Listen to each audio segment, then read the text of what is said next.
Somebody's in your guard, okay? He's in for you.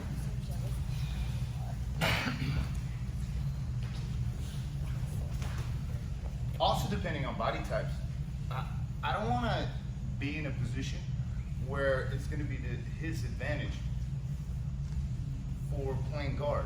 You know, he's compact, he knows how to move, and it's easier to get grips and reach and so forth. Because look how much easier. Get what grips would you want from here?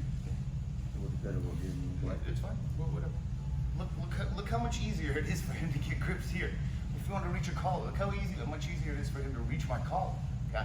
So what I'm going to do is, get your grips on the sleeve here. Okay. Look, he's got my sleeve. I'll rotate, grab this sleeve, punch it here, and I'm going to take a step out, and I'm going to jam his hip up. From here, I'm going to stand up, and I'm going to push it up.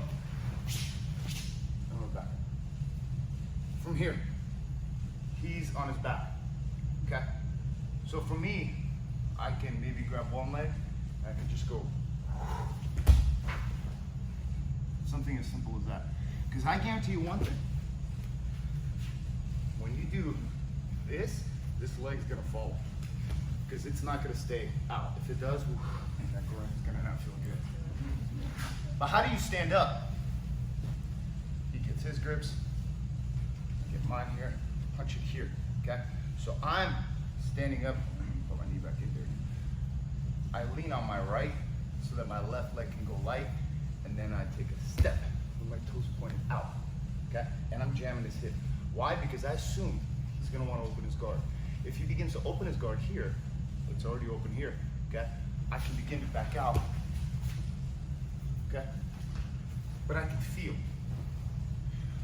But when I jam his hip, it makes it more challenging for him to get his hips into an open guard position. So we're here, I loop the right, get my grip, but I came here. Step here. Try to open your guard and go in an open guard. See how I can jam up his hips right here? And I can go here. But his hips weren't free to get in a better position.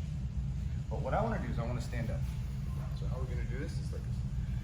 You're going to get your post. He's going to get grips. Say this.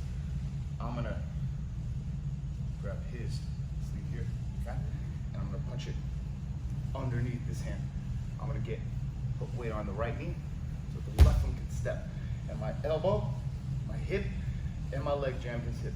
From here, to get my left leg up, I gotta put weight, to get my right leg up, I gotta put weight on the left foot. So I lean to the left, and now I'm gonna hip up and keep that sleeve. That back up. Here.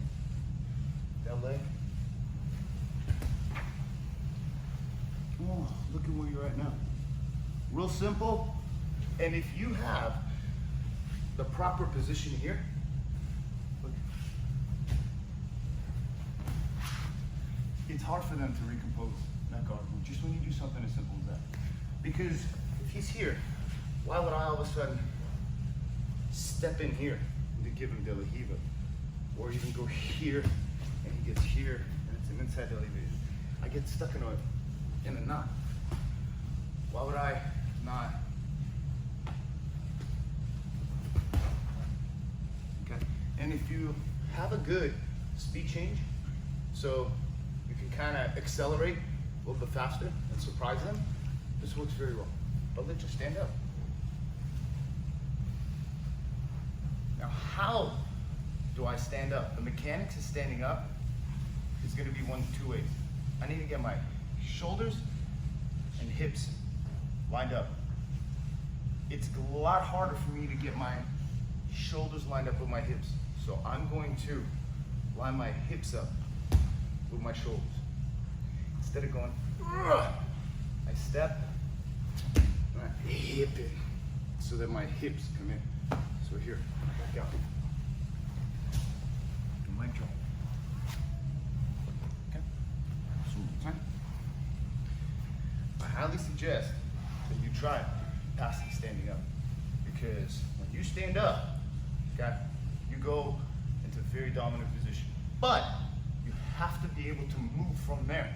You can't just stand up and say, ha, I'm up, because they will recover. Got the grip here, push it here, jammed it. And I put one leg back. If he doesn't grab that heel, I'll back out. From here, grab that. Nice and easy, without carrying anybody's going. Okay? Let's do it. 1, 2, 3.